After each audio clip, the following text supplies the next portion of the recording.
Hello, this is Pablo Arias with International Relocation Partners. Today with me, my friend Alonzo.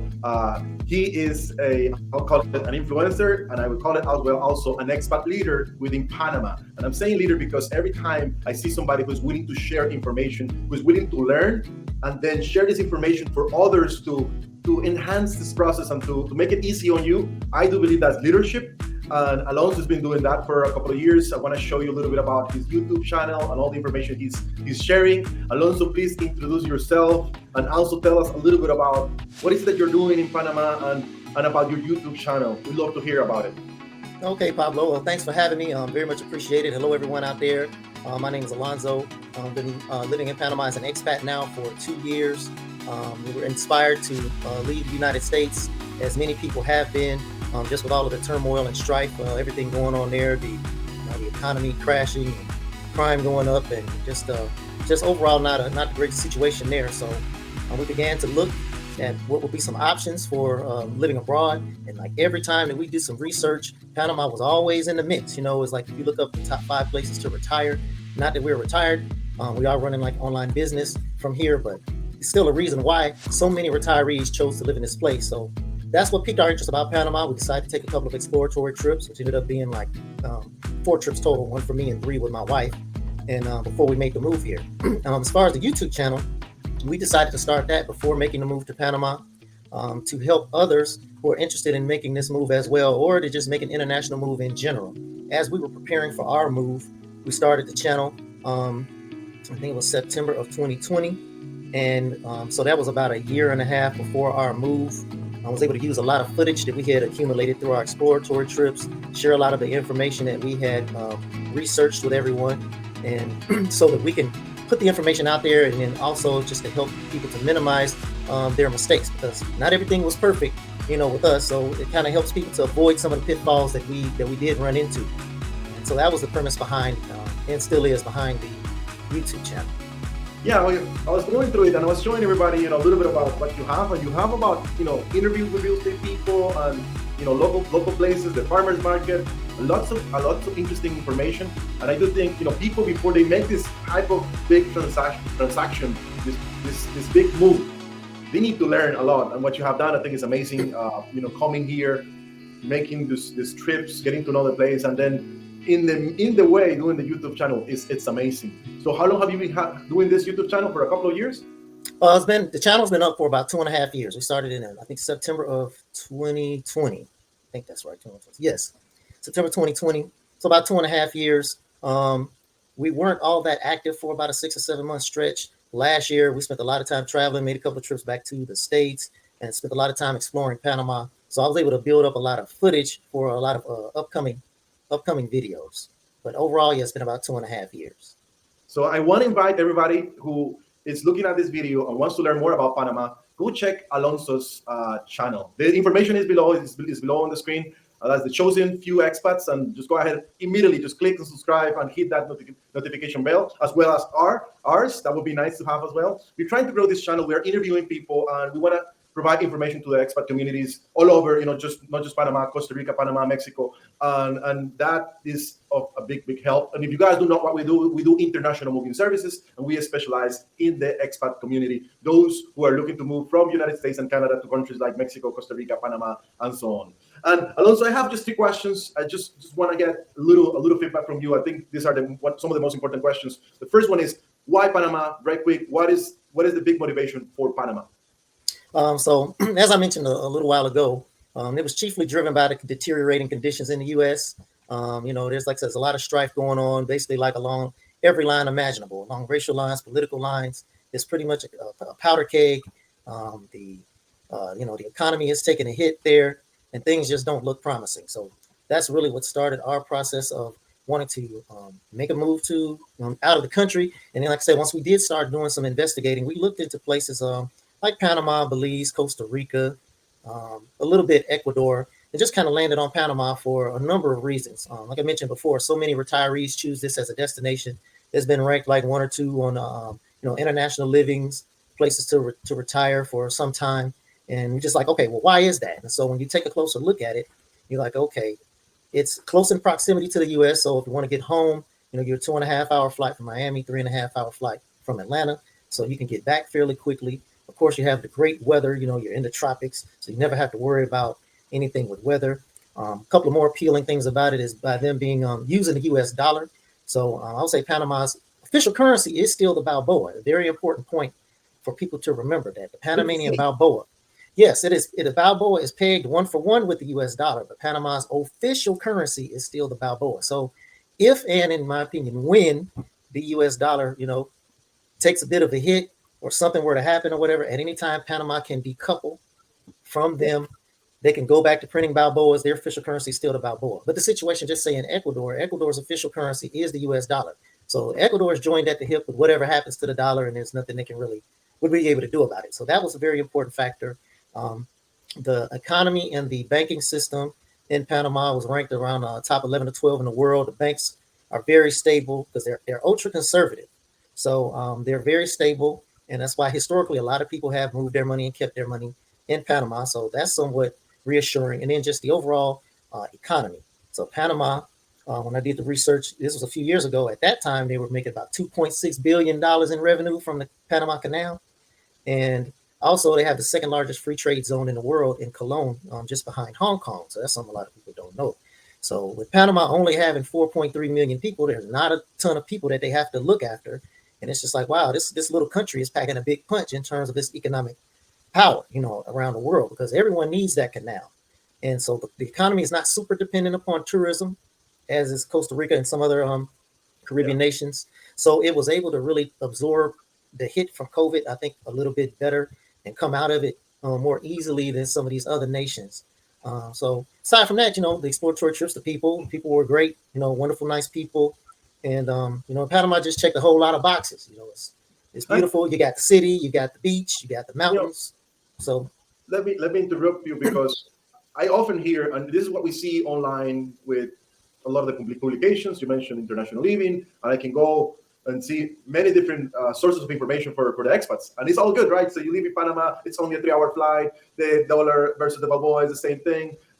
You have all these different amenities. The cost of living is less than many cities within the U.S. I'm not going to say all of the U.S., but if you live in New York or in some places in California, living here is a lot less expensive, things like that. So it's all good. But I know it's not all good. It's like I do know there are some challenges.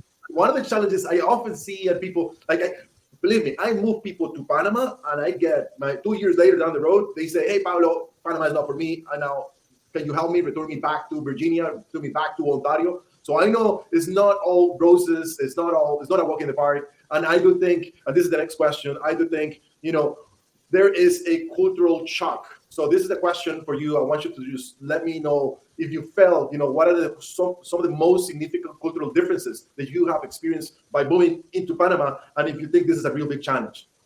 I think, of course, there are some cultural differences. And the challenges, I don't know, for me, not necessarily big challenges, but they're more so annoyances. For some people, they may be big challenges. But just say, for example, the traffic is something that, people complain about. And there's many levels of that, right? You got the just the volume at times of traffic. You just have basically like the way that people drive. They don't always, give the right of way, or they don't always, drive by the rules of the road. And they just do some kind of interesting things. So that can be somewhat annoying. Another big cultural difference, I think, and this is improving, by the way, but I would say customer service. So, coming from the U.S., or if you're coming from Europe or Canada, in some restaurants and in some stores, you may not get the level of customer service that you're used to. That is a cultural thing, and that is driven pretty much because Panamanians really, they value their time with their friends and family. So if they see you sitting there having a meal with your friends or your family, their attitude is more so like, hey, I don't want to bother them. I don't want to intrude, And so, you may not see the waiter or the waitress come around as often as you would in the States, but it's not something you should take offense to. But that's kind of, really why they do it. So some people take great offense to that in terms of a big cultural difference as being, quote unquote, bad customer service. I don't necessarily look at it quite that way, but I see how it can be perceived, that way. One other thing is that in Panama, I've experienced this myself, is that, people do tend to be late for meetings.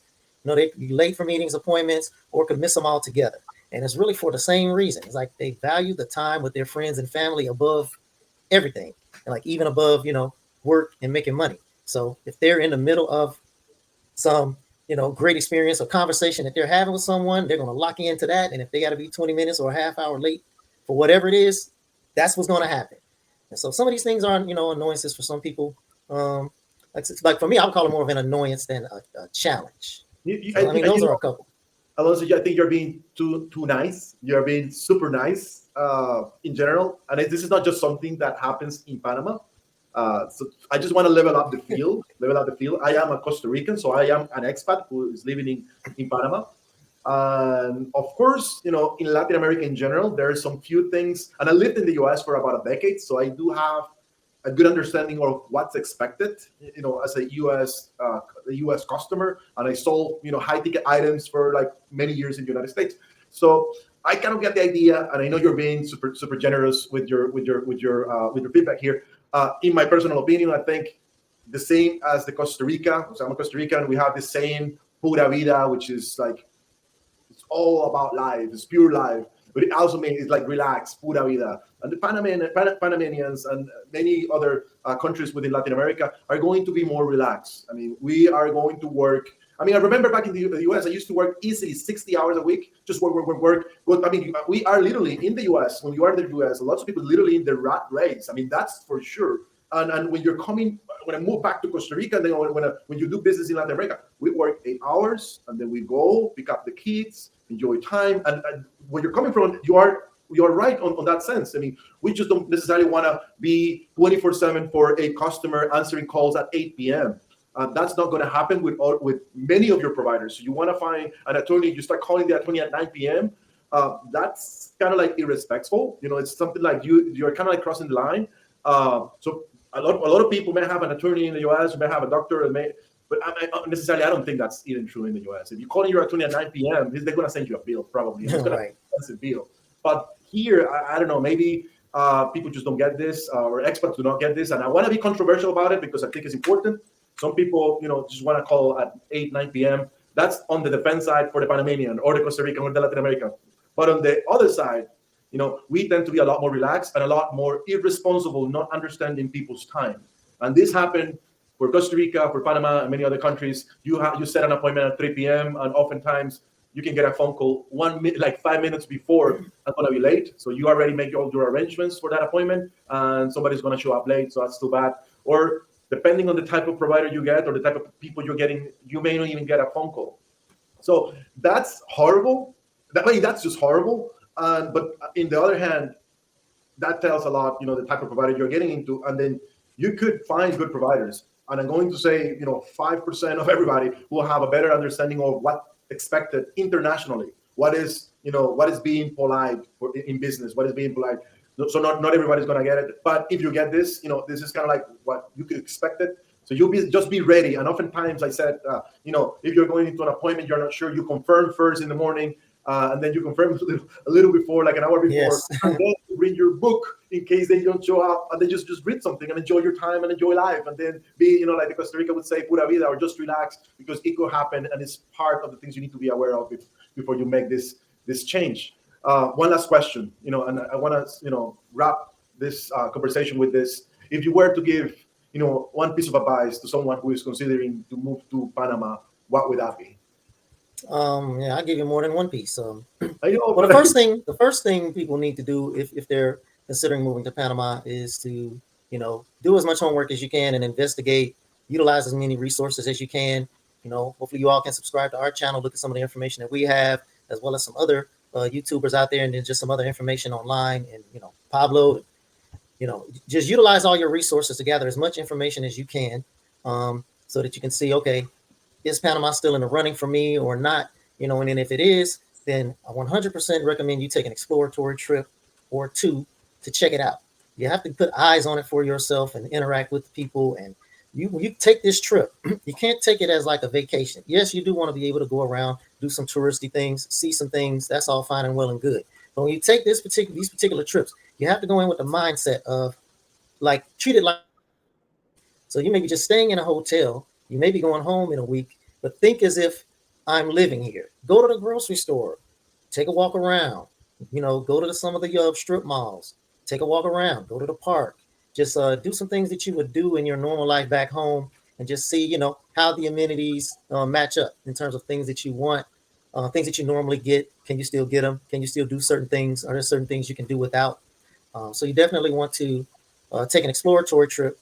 And should you decide to make the move, this is last bit of advice is I recommend renting first for at least 6 months. Maybe you stay in one area of the country for a while, and then you move to another area, you rent. And then after a year or so or whatever, once you kind of hone in on what you want, then you can buy.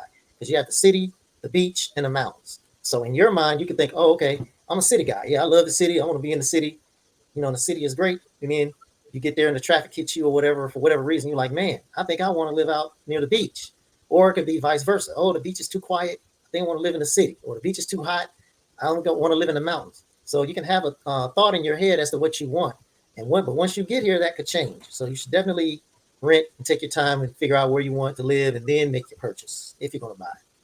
And I would say those are biggest bits of advice that I would have. That is amazing, and you're 100% right. You know, doing the research is something that we all must do. I mean, this is a life-changing decision, isn't it? Yes. If it is a life-changing decision, take your time, learn as much as possible, make as many visits before you make the big move, and then once you make the move, rent first, and then you see. There is no rush. Nobody's rushing you.